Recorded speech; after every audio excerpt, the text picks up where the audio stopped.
भक्तमाल, भक्तों की माला। भक्तमाल का शाब्दिक अर्थ है भक्तों की माला। यह ग्रंथ केवल एक कहानी नहीं है, बल्कि सैकड़ों अलौकिक जीवनियों का संग्रह है, जो यह सिद्ध करता है कि ईश्वर को पाने के लिए धन, जाति या उच्च कुल की आवश्यकता नहीं होती, केवल शुद्ध और अनन्य भक्ति चाहिए। एक ग्रंथ के रचयिता और समय। इस महान ग्रंथ की रचना नाभा दास जी ने की थी। नाभा दास जी रामानंदी संप्रदाय के एक पूज्य संत थे और उन्होंने अपना जीवन भगवत भक्तों के यशगान में समर्पित कर दिया था। माना जाता है कि इसकी रचना 16वीं शताब्दी, लगभग 1585 ईस्वी के आसपास हुई थी। उस समय उत्तर भारत में भक्ति आंदोलन अपनी चरम सीमा पर था। हर वर्ग और हर कोने से संत महात्मा निकल रहे थे। दो रचना का उद्देश्य। नाभा दास जी ने देखा कि कई लोग केवल बाहरी आडंबरों को ही धर्म मान रहे हैं। उन्होंने यह अनुभव किया कि यदि लोगों को सच्चे भक्तों के जीवन चरित्र से परिचित कराया जाए, तो वे भक्ति के सही मार्ग को समझ पाएंगे। उन्होंने यह ग्रंथ अपने गुरु अग्रदास जी या अग्रदेव जी के आशीर्वाद से लिखा। नाभा दास जी का उद्देश्य था कि संसार के लोग भक्तों के गुणों को सुनकर अपना कल्याण करें, क्योंकि उनके अनुसार संतों के यश का गान करना ही भवसागर, जन्म और मृत्यु का चक्र पार करने का सर्वोत्तम साधन है। 3 ग्रंथ की संरचना। भक्तमाल मूलतः 56 छंदों में लिखा गया है। 56 छंद 6 पंक्तियों का होता है और नाभा दास जी ने इन छंदों में अत्यंत संक्षेप में 200 से अधिक संतों का परिचय, उनके गुण, उनकी निष्ठा और उनके चमत्कारी कार्यों का वर्णन किया है। यह वर्णन इतना संक्षिप्त है कि हर संत के लिए केवल 1 या 2 छप्पे ही समर्पित हैं। मुख्य रूप से जिन संतों का इसमें उल्लेख है, वे हैं सगुण भक्ति के उपासक, जो ईश्वर के साकार रूप को पूजते थे, जैसे राम या कृष्ण के भक्त। इनमें तुलसीदास, सूरदास, मीराबाई आदि प्रमुख हैं। निर्गुण भक्ति के उपासक, जो ईश्वर के निराकार रूपरहित रूप को मानते थे। इनमें कबीरदास, गुरु नानक देव, रैदास, नामदेव आदि शामिल हैं। प्राचीन आचार्य जैसे श्री रामानुजाचार्य, निम्बार्काचार्य आदि। इस प्रकार नाभा दास जी ने यह सिद्ध किया कि सच्ची भक्ति किसी भी संप्रदाय या सीमा में बंधी नहीं होती। कबीर दास जी भक्तमाल के सबसे प्रमुख और पूजनीय संतों में से एक हैं। उनका जीवन और उपदेश आज भी समाज को एक नई दिशा देते हैं। नाभा दास जी और प्रियदास जी की टीका व्याख्या में कबीर दास जी की कहानी इस प्रकार वर्णित है। भक्त शिरोमणि कबीर दास जी की गाथा। कबीर दास जी भक्ति काल के उन महान संतों में से थे जिन्होंने निर्गुण, निराकार ईश्वर की उपासना की और समाज में व्याप्त आडंबरों, पाखंडों और जातिगत भेदभावों का कड़ा विरोध किया। 1 कबीर का जन्म और पालन पोषण। कबीर दास जी के जन्म को लेकर कई मत हैं, पर सर्वाधिक मान्य मत के अनुसार उनका जन्म काशी, वर्तमान वाराणसी में हुआ था। कथा के अनुसार एक विधवा ब्राह्मणी को स्वामी रामानंद जी ने भूल से पुत्रवती होने का आशीर्वाद दे दिया था। लोकलाज के भय से उस ब्राह्मणी ने बालक को लहरतारा तालाब के पास छोड़ दिया। उसी समय नीरू नामक एक जुलाहा, कपड़ा बुनने वाला, अपनी पत्नी नीमा के साथ वहां से गुजर रहा था। चूंकि वे निःसंतान थे, नीरू और नीमा ने उस सुंदर बालक को देखकर अत्यंत प्रसन्नता महसूस की और उसे उठाकर अपने घर ले गए। इस प्रकार कबीर का पालन पोषण एक मुस्लिम जुलाहा परिवार में हुआ। 2 गुरु की प्राप्ति। रामानंद जी। कबीर बचपन से ही ज्ञान पिपासु थे। उनके मन में हमेशा ईश्वर और सत्य को जानने की तीव्र इच्छा थी। वह जानते थे कि उनके समय के महानतम संत स्वामी रामानंद जी हैं, पर रामानंद जी ऊंची जाति के थे और कबीर जुलाहा थे। कबीर को पता था कि रामानंद जी उन्हें सीधे शिष्य नहीं बनाएंगे। कबीर ने एक युक्ति सोची। एक रात कबीर दास जी गंगा घाट की उन सीढ़ियों पर जाकर लेट गए जहां से स्वामी रामानंद जी सुबह स्नान के लिए आते जाते थे।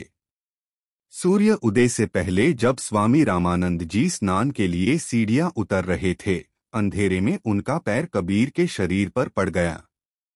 अचानक पैर पड़ जाने से उनके मुख से सहसा निकल पड़ा, राम राम।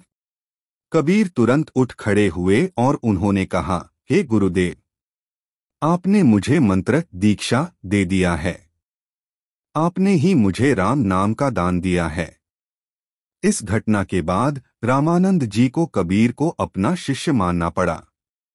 इस प्रकार कबीर ने रामानंद जी को अपना गुरु बना लिया और उन्होंने उनसे भक्ति और योग की शिक्षा प्राप्त की।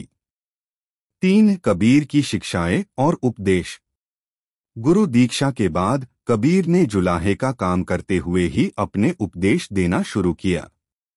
उनकी भाषा सरल थी, जिसे सधुक्कड़ी संतों की बोली कहा जाता है, जिसमें भोजपुरी, अवधी, खड़ी बोली और राजस्थानी भाषाओं का मेल था।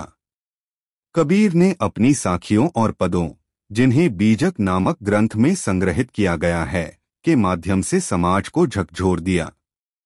ईश्वर एक है, एकेश्वरवाद। उन्होंने कहा कि अल्लाह और राम अलग अलग नहीं हैं, बल्कि एक ही सत्ता के 2 नाम हैं।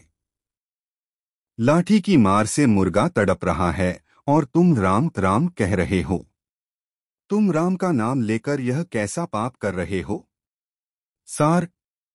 कर्मकांड का विरोध। उन्होंने मूर्ति पूजा, व्रत, उपवास, तीर्थयात्रा और बाहरी आडंबरों का कड़ा विरोध किया। पाथर पूजे हरि मिले तो मैं पूजू पहाड़, ताते यह चाकी भली पीस खाए संसार। अर्थात यदि पत्थर पूजने से हरि मिलते हैं तो मैं पहाड़ पूजूंगा। उससे तो घर की चक्की जाता भली है, जिससे पीसकर लोग पेट भरते हैं।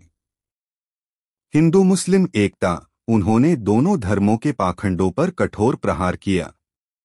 काकर पाथर जोरी कै मस्जिद लई बनाए, ता चढ़ी मुल्ला बांग दे क्या बहरा हुआ खुदाए। अर्थात कंकड़ पत्थर जोड़कर मस्जिद बना ली और उस पर चढ़कर मुल्ला चिल्लाकर अजान देता है, क्या खुदा बहरा हो गया है। प्रेम की प्रधानता। उनके अनुसार ज्ञान या पूजा पाठ से भी बड़ा तत्व प्रेम है। पोथी पढ़ी पढ़ी जग मुआ, पंडित भया न कोय। ढाई आखर प्रेम का, पढ़े सो पंडित होय। 4 कबीर का मोक्ष गमन। तत्कालीन मान्यता थी कि काशी में मरने वाले को मोक्ष मिलता है, लेकिन मगहर एक स्थान में मरने वाले को अगले जन्म में गधा बनना पड़ता है।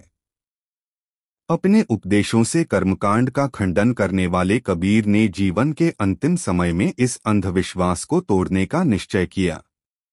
वे जीवन के अंतिम क्षणों में काशी छोड़कर मगहर चले गए। जब उनकी मृत्यु का समय आया तो उनके शिष्य, जो हिंदू और मुस्लिम दोनों थे, आपस में झगड़ने लगे। हिंदू शिष्य चाहते थे कि कबीर के शरीर को जलाया जाए और मुस्लिम शिष्य चाहते थे कि उन्हें दफनाया जाए। जब उन्होंने कबीर की देह पर से चादर हटाई तो वहां केवल फूलों का ढेर था। देह गायब हो चुकी थी। हिंदू शिष्यों ने उन फूलों को आधा लेकर उनका दाह संस्कार किया और मुस्लिम शिष्यों ने शेष फूलों को लेकर उन्हें दफना दिया। इस प्रकार कबीर ने अपनी मृत्यु से भी यह संदेश दिया कि ईश्वर न जलाया जाता है और न दफनाया जाता है, वह सभी मतों से ऊपर है। कबीर दास जी ने जीवन भर अपनी वाणी और व्यवहार से समाज को प्रेम, समता और सत्य का मार्ग दिखाया, इसीलिए उन्हें भक्तमाल में सर्वोच्च स्थान प्राप्त है। कबीर दास जी के जीवन से जुड़ी कई सत्य घटनाएं भक्तमाल और अन्य लोक कथाओं में मिलती हैं, जो उनकी निर्भीकता, चमत्कारी शक्ति और अटूट भक्ति को दर्शाती हैं। यहाँ कबीर दास और उनके भक्तों से जुड़ी कुछ प्रमुख और प्रसिद्ध सत्य घटनाएं, जिनका उल्लेख प्रियदास जी की टीका में भी है, प्रस्तुत हैं। कबीर दास जी और उनके भक्तों की अलौकिक सत्य गाथाएं। 1. राजसत्ता से टकराव, सिकंदर लोदी द्वारा परीक्षा। यह कबीर दास जी के जीवन की सबसे प्रसिद्ध घटना है, जो उनकी अडिग भक्ति को दर्शाती है। कबीर जी के उपदेशों और उनकी बढ़ती लोकप्रियता से काशी के कुछ ब्राह्मण और मौलवी उनसे द्वेष करने लगे थे। उन्होंने दिल्ली के तत्कालीन बादशाह सिकंदर लोदी से शिकायत की कि कबीर एक जुलाहा होकर भी धर्म के नाम पर पाखंड फैलाते हैं और हिंदू मुस्लिम दोनों धर्मों का अपमान करते हैं। सिकंदर लोदी ने कबीर को दरबार में बुलवाया। कबीर ने दरबार में जाकर किसी को झुककर प्रणाम नहीं किया, जिससे बादशाह क्रोधित हो गया। परीक्षा 1, हाथी द्वारा कुचलवाना। क्रोध में आकर सिकंदर लोदी ने आदेश दिया कि कबीर को एक मतवाले हाथी के सामने फेंक दिया जाए ताकि वह उन्हें कुचल दे। कबीर दास जी को हाथी के सामने लाया गया। सभी लोग यह दृश्य देखने के लिए उत्सुक थे। जब हाथी ने कबीर को देखा तो वह अचानक रुक गया। कथा है कि हाथी को कबीर के स्थान पर चतुर्भुज रूप में स्वयं भगवान यानी विष्णु दिखाई दिए।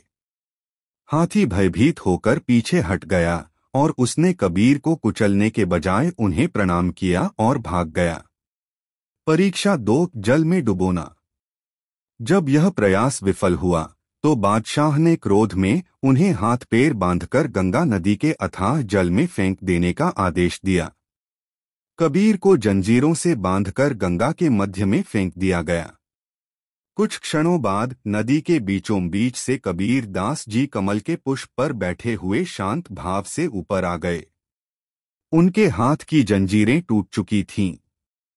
इन चमत्कारों को देखकर सिकंदर लोदी और दरबार के सभी लोग आश्चर्यचकित रह गए।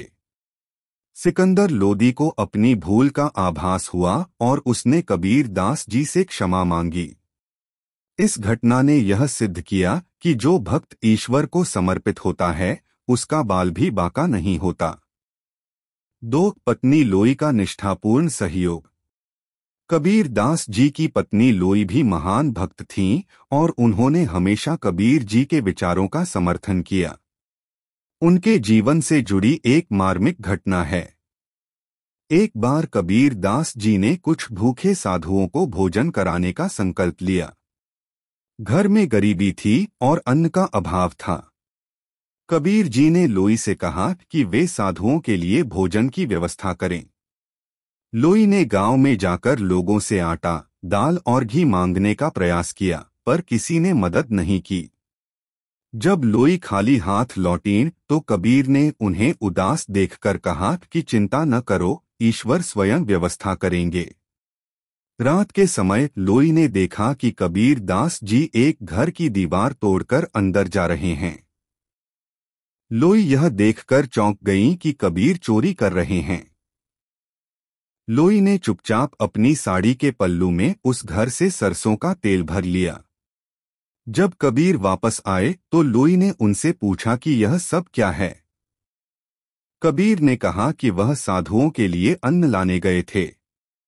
लोई ने तब वह तेल कबीर के सामने रखते हुए कहा, जब आप चोरी करने गए तो मैंने भी चोरी में आपका साथ दिया ताकि कोई यह न कहे कि पत्नी ने पति का साथ नहीं दिया। कबीर दास जी ने लोई की इस निष्ठा और समर्पण को देखकर उन्हें गले लगा लिया। कहा जाता है कि अगले ही पल उनके घर में चारों ओर से भोजन सामग्री की वर्षा होने लगी। यह लोई की सच्ची संगिनी भक्ति का परिणाम था। 3 भक्तों के लिए चमत्कार, जुलाहे से राजा की भेंट। कबीर दास जी का मुख्य कार्य कपड़ा बुनना था। वे स्वयं मेहनत करके अपना जीवन यापन करते थे। एक बार एक राजा या अमीर व्यापारी कबीर के दर्शन के लिए आया। उसने सोचा कि यह तो केवल एक जुलाहा है, इसे क्या ज्ञान होगा। जब वह कबीर की कुटिया के पास पहुंचा तो उसने देखा कि कबीर दास जी एक अत्यंत सुंदर और कीमती वस्त्र बुन रहे थे। उस वस्त्र में ऐसे ऐसे अलौकिक रंग और धागे थे जो दुनिया में कहीं नहीं मिल सकते थे। राजा ने कबीर से पूछा, हे संत, यह अद्भुत वस्त्र किसके लिए है? कबीर ने शांत भाव से उत्तर दिया, यह वस्त्र मेरे राम के लिए है, जिसकी कीमत तुम नहीं चुका सकते। राजा ने कहा कि वह उस वस्त्र को खरीदना चाहता है और वह मुहमांगी कीमत देगा। कबीर ने इनकार कर दिया। कबीर ने उस राजा को अपनी सच्ची भक्ति और ज्ञान का उपदेश दिया। अगले ही पल वह अद्भुत वस्त्र अचानक गायब हो गया। यह देखकर राजा को विश्वास हो गया कि कबीर दास जी कोई साधारण जुलाहा नहीं, बल्कि स्वयं ईश्वर के प्रिय भक्त हैं, जो केवल अपने आराध्य के लिए ही काम करते हैं। ये सभी घटनाएं यह बताती हैं कि कबीर दास जी ने अपने पूरे जीवन में धार्मिक आडंबरों की परवाह नहीं की, बल्कि केवल अपने राम निराकार ईश्वर पर भरोसा रखा। कबीर दास जी के पारिवारिक जीवन के बारे में भी संत साहित्य और लोक कथाओं में विस्तृत वर्णन मिलता है। कबीर दास जी के बच्चे संतानें।